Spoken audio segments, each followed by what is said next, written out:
Meus queridos, que a paz do nosso Senhor e Salvador Jesus Cristo, que excede todo entendimento, esteja com você. Estamos aqui mais uma vez para passarmos a nossa lição da Escola Bíblica Dominical, que é a lição de número 4, dia 25 de julho de 2021, que tem como título Elias e os profetas de Azerá e Baal. Iremos estudar no próximo final de semana. O texto áureo diz assim: Então caiu fogo do Senhor e consumiu o holocausto e a lenha e as pedras e o pó, e ainda lambeu a água que estava no rego. 1 Reis, capítulo 18, versículo de número 38. A nossa verdade prática: o Senhor sustenta com a sua forte mão todos os que estão dispostos a proclamar a verdade e de que Ele é o único Deus digno de adoração. Nossa verdade prática. A nossa leitura bíblica em classe se encontra em 1 Reis, capítulo 18, do 22 ao 24, depois pula para o 36, o 26, e depois pula para o 29 e o 30, depois vem o 38 e o 39. Após o capítulo 19, os versículos de 8 a 14. E é bom que os irmãos aí possam fazer essa leitura em casa. O nosso primeiro tópico, ele fala sobre o desafio no Monte Carmelo. Isso aqui foi um fato que aconteceu. Acredito que muitos já têm conhecimento do desafio do profeta Elias com os profetas ali de Baal e Azerá. O primeiro subtópico fala sobre o zelo de Elias o pôs diante de um confronto. E o nosso comentarista ele traz assim: devido à apostasia do povo e à falta de liderança espiritual de Acabe, fez com que o profeta fizesse um grande desafio para o povo, porque o povo não sabia a quem servir. Então Elias perguntou ao povo se era para servir o Deus que respondesse com fogo, esse seria Deus. E o povo estava com muita dúvida quem era o verdadeiro Deus.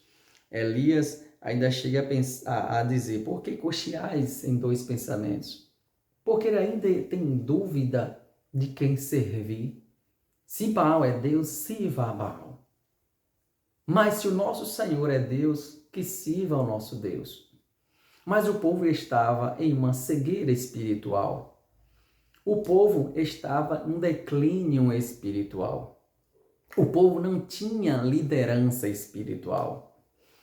E quando existe, eu vou colocar aqui, Elias,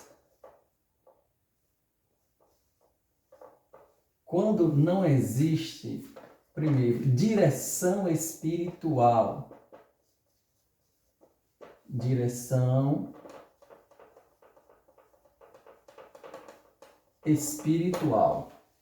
o povo se corrompe.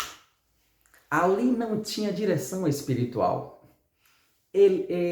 Acabe não orientava o povo espiritualmente. Acabe não tinha espiritualidade para dar para o povo. Acabe não soube ensinar ao povo o caminho que se deve andar.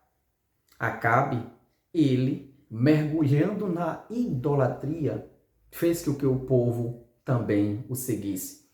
E quando não temos uma direção espiritual, a tendência é andarmos por qualquer caminho. E o povo estava ali diante do rei, servindo ao rei, fazendo o que o rei fazia, adorando a outros deuses. Quando não temos uma direção espiritual, corremos o risco de andarmos por caminhos errados. caminhos errados. Foi isso que estava acontecendo com o povo. O povo estava andando em caminhos errados. Até um ponto de Elias agora se propor ou se expor para pregar a palavra do Senhor. Bater de frente com o rei, chamar o povo, seus profetas, e fazer aquele grande desafio para que o Deus que respondesse, este sim deveria ser servido. Então, é necessário que nós tenhamos direção espiritual. Porque aquele que não tem direção espiritual, ele anda por qualquer caminho. O segundo subtópico fala sobre o problema de não saber a quem adorar. E aqui, mesmo sendo falsos, esses ídolos exercem muita força e influência sobre o coração do homem, tornando tão ignorante quanto eles próprios. Vale destacar que os ídolos não precisam necessariamente ser físicos, pois podem estar camuflados no coração humano, a fim de controlarem as decisões de toda a vida e da vida de uma pessoa. E Jesus nos alertou sobre isso em Mateus capítulo 6, versículo de número 24. Então, o povo de Israel, como diz aqui no segundo subtópico, não sabia a quem adorar. E esta preocupação que Elias teve foi de ensinar o povo qual o caminho que eles deveriam seguir. O povo de Israel, eles estavam confundidos. E de muitas vezes, a adoração a ídolos, a imagens, é fácil de se descobrir, de se perceber. Mas, como nosso irmão lhe traz aqui, os ídolos não precisam ser necessariamente físicos, mas podem estar camuflados em nossos corações, a fim de nos controlarem. O que está nos controlando, fazendo com que não viemos ter tempo para a obra de Deus? O que te controla? O que te controla? Ou será que é você que controla as coisas? Ou as coisas estão te controlando?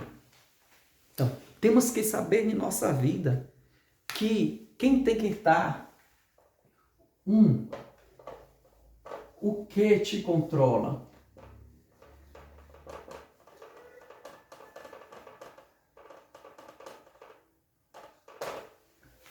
O que te controla? Porque quando se tem um carro, aquele que está ali no volante que controla o carro. Mas existem pessoas descontroladas. Existem pessoas que não têm mais o domínio próprio. Existem pessoas que não têm mais o controle sobre si. Existem muitas pessoas que querem até abrir os olhos espirituais, mas não têm força. Porque ele não consegue mais controlar a si mesmo. Existem pessoas até que têm vontade de ir para a igreja, que têm vontade de fazer a obra, que têm vontade de buscar a Deus, mas perdeu o controle. É como que se estivesse no banco traseiro, alguém ali controlando o carro e ele sem poder de decisão para dizer para onde quer ir. O que te controla? Muitas vezes o desânimo tem controlado muito as pessoas, que as pessoas não conseguem mais se levantar e tomar uma decisão.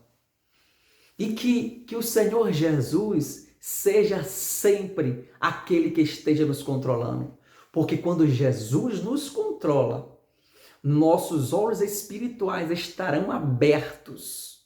E o caminho que nós vamos seguir é o caminho do Senhor nosso Deus. A cegueira espiritual, ela cai por terra. E nós iremos ter visão espiritual, para enxergar o que é de Deus e o que não é de Deus. E aquilo que não for de Deus, tentar nos controlar, puxando para trás, nós iremos perceber, porque os nossos olhos espirituais estão abertos. E daí, o que nós vamos fazer? Buscar forças para que essas correntes não nos segurem e não nos puxe para trás e nós possamos prosseguir para frente, que é o nosso alvo. O que te controla? Será que tem algum ídolo camuflado em nossos corações que nos controla? Será que o desejo de riqueza nos controla? Será que o desejo pelo pecado nos controla, que nós não temos mais forças para buscar a presença de Deus? O povo ali era controlado pelos ídolos que eles viam, era controlado por um rei que vivia uma cegueira espiritual. É bom e necessário que meus olhos espirituais estejam abertos para eu perceber se quem está também me controlando está na cegueira espiritual. Eu tenho que pedir a Jesus direção e discernimento, a fim de que eu ande pelo caminho da luz. Glória a Jesus para todos sempre. Então, o que te controla? Se não é Deus, se não é o Pai, o Filho, o Espírito Santo que te controla, então é melhor você abrir o seu olho espiritual para deixar o Espírito Santo te controlar, que ele nos levará, com certeza, para os caminhos de Deus. Glória a Jesus.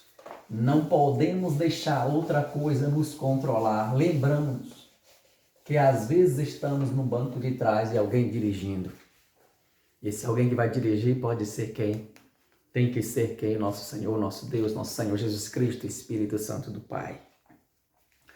O subtópico 3 fala sobre o desafio do fogo. Elias tinha certeza de que Deus era com ele e por isso propôs o desafio. Portanto, não foi a vontade de Elias lançar o desafio, mas a do próprio Deus, para mais uma vez mostrar ao povo de Israel que ele era, sempre foi e sempre será o único Deus verdadeiro a quem deveria servir. O desafio de Elias não foi Elias com a sua prepotência que chegou e disse: agora eu sou forte, agora eu vou orar e Deus vai mandar fogo descer dos céus, porque eu sou muito usado por Deus. Elias não teve aquela soberba, aquela arrogância. Não. Aquilo ali, Elias tinha muita humildade. Elias, ele queria fazer com que o povo se voltasse para Deus. Ele tinha zelo pela obra. Até um ponto de, em suas orações, ele clamar ao Senhor e Deus responder. Porque o Espírito Santo de Deus já tinha testificado ali com Elias.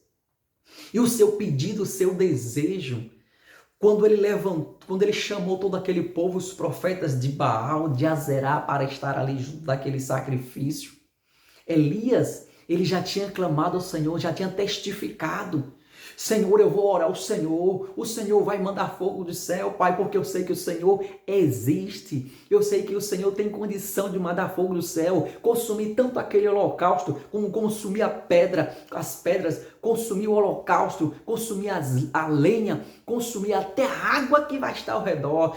Por certo, Deus já tinha falado: vai, Elias, faz o que eu estou contigo. Deus já tinha testificado ali, e quando ele fez isso foi para engrandecer o nome santo do Senhor. Glória a Jesus. Porque quando fazemos as coisas para a glória do nome do Senhor, Deus, ele nos responde. Glória a Deus. E o outro tópico, a oração de Elias, o tópico de número 2. O 2. Os preparativos de Elias, subtópico 1 do tópico 2. Os preparativos de Elias. A primeira coisa que fez foi reparar o altar do Senhor, que estava quebrado, consequência imediata da idolatria. O povo que estava ali fez com que os profetas de Baal e Azerá, eles fizeram ali o altar e clamaram a Baal para Baal responder. E Baal não respondeu. E de manhã, ao meio-dia, clamando, responde Baal, fala Baal, manda fogo Baal, e Baal não respondeu nem mandou fogo. Destruíram ali todo o altar que estava construído para Baal. De repente eles desistiram. Quando chega agora Elias, vamos orar ao Senhor e Deus vai mandar fogo descer do céu e ele vai responder. Ele então prepara ali o altar. Elias, aqui foi a primeira coisa que ele fez, foi reparar ali o altar do Senhor que estava todo destruído. Por que Elias reparou o altar? Porque o que é para Deus tem que ser diferente. O que é para Deus tem que ser com zelo. O que é para Deus, a gente tem que reparar o que está quebrado. O que é para Deus, a gente tem que consertar o que está quebrado e acertar o que está errado. Glória a Jesus. Quando viemos fazer um sacrifício para Deus, sabemos que é para Ele. Por isso, para Ele tem que ser melhor. Para Ele tem que ser com todo carinho e com todo amor, porque o sacrifício é para Deus. Eu tenho que reparar todo o altar. Eu tenho que me consertar diante de Deus. Eu tenho que olhar os meus erros, pedir perdão ao Senhor, ter humildade de reconhecer que sou frágil, que sou pecador, me arrepender diante dele, alcançar misericórdia e graça, alcançar perdão e depois daí eu falar, Senhor, agora estou aqui, fala que o teu servo ouve. Glórias a Jesus. Por que isso? Porque para Deus a gente tem que entrar no lugar santo dos santos, com toda a convicção, com toda a santidade, justificado diante do Pai através do nosso Senhor e Salvador Jesus Cristo, através do sangue do Cordeiro. Então temos que reparar primeiro o altar, para que o altar esteja pronto para receber a presença do Senhor. O segundo subtópico, uma oração confiante. A oração de Elias foi simples e curta. Basta o exercício da fé no verdadeiro Deus. Nesta oração, o profeta expõe o verdadeiro motivo de ter erigido aquele altar e da necessidade de Deus responder com fogo. Para que este povo conheça que tu, Senhor, és Deus e que tu fizeste tornar o seu coração para trás. 1 Reis capítulo 18, versículo de número 37. Então, o Elias, quando ele ora ao Senhor, ele pede a Deus misericórdia. Pede a Deus que responda para que aquele povo deixe de seguir a Baal e a Zerá. Para que aquele povo abra os seus olhos espirituais e compreenda que só Deus é o Senhor. Elias, ele não queria se promover diante dos outros, não. Ele queria fazer com que aquela cegueira espiritual do povo de Israel caísse por terra. Ele queria fazer com que os olhos se abrissem e enxergassem que ele estava em caminhos errados, adorando imagens, adorando esculturas. Ele sabia que ele estava adorando outros deuses. Quando eu falo outros deuses, é porque eles adoravam a Deus, eles estavam ali adorando a Baal, eles estavam ali adorando a Azerá, que para eles significavam deuses, deuses vivos. Mas o único Deus que existe é o Senhor nosso Deus. O Deus de Abraão, Isaque e Jacó foi o Deus que Elias apresentou. Foi o Deus que Elias orou ao Deus de Abraão, ao Deus de Isaque, ao Deus de Jacó, este que tem mãos e apalpa, esse que tem olhos e vê, esse que tem ouvidos e ouvem, este que tem nariz e cheira, este que tem boca e fala, este Deus que responde à oração do teu servo. Glória a Jesus. Elias orou a este Deus. E quando ele orou com sinceridade de coração, Deus respondeu à oração de Elias. Deus mandou fogo dos céus e assim consumiu aquele holocausto. E todo o povo viu que o Senhor, Deus de Abraão, Isaque e Jacó, Deus de Elias, este era o verdadeiro Deus. O subtópico 3, a misericórdia de Deus. Na oração de Elias está claro que o desejo dele era que seu povo voltasse para ele através daquela demonstração de poder. A reação do povo foi unânime em reconhecer que o Eterno é o Deus verdadeiro.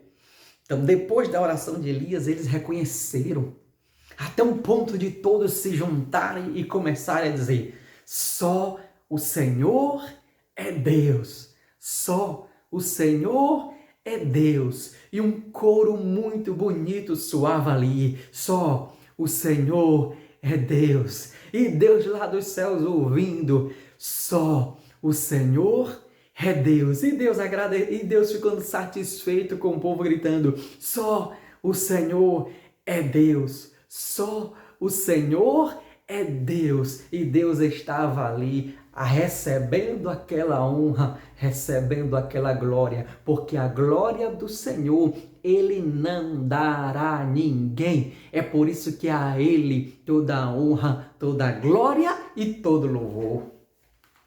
Glória a Jesus para todos sempre. Vamos lá. O terceiro tópico para finalizar. Elias em Horebe. Os feitos e a exaustão do profeta. Elias chegou à exaustão diante de tantos embates que enfrentou para fazer o povo de Deus retornar ao caminho.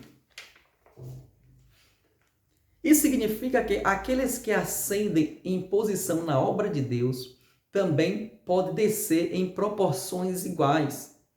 Ali, vejamos os grandes feitos que Elias fez em sequência. Reuniu o povo no Carmelo, através ali de Acabe, seu inimigo, né? Fez descer fogo dos céus. Então, Elias, ele foi sustentado por um anjo também. Diante de todas as circunstâncias que aconteceu ali, Elias chegou à exaustão. Elias, ele foi perseguido, jurado de morte.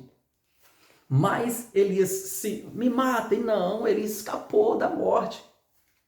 De muitas vezes tentaram matar Jesus. Uma certa vez o Senhor Jesus estava pregando e queriam levar Jesus para o cume do monte, para que ali no cume do monte derrubasse Jesus, ou precipitasse o Senhor Jesus lá, de cima do monte, para jogar Jesus lá embaixo. Jesus percebeu a intenção deles e saiu como que ninguém tivesse visto a presença do Senhor. Ele saiu pelo caminho assim e ninguém percebeu. Então, o profeta Elias, perseguiram ele, todo mundo, tanto a rainha quanto o povo ali, muitos daqueles agregados, adeptos, os funcionários do reino, porque quem matava os profetas não era a própria Jezabel. Era as pessoas que ela mandava em busca, e muitos profetas foram mortos. E Elias, vendo aquilo ali, ele fugia para não ser morto. Mas Deus estava com ele. Deus estava sempre ali na proteção de Elias. Subtópico 2. O pedido para morrer.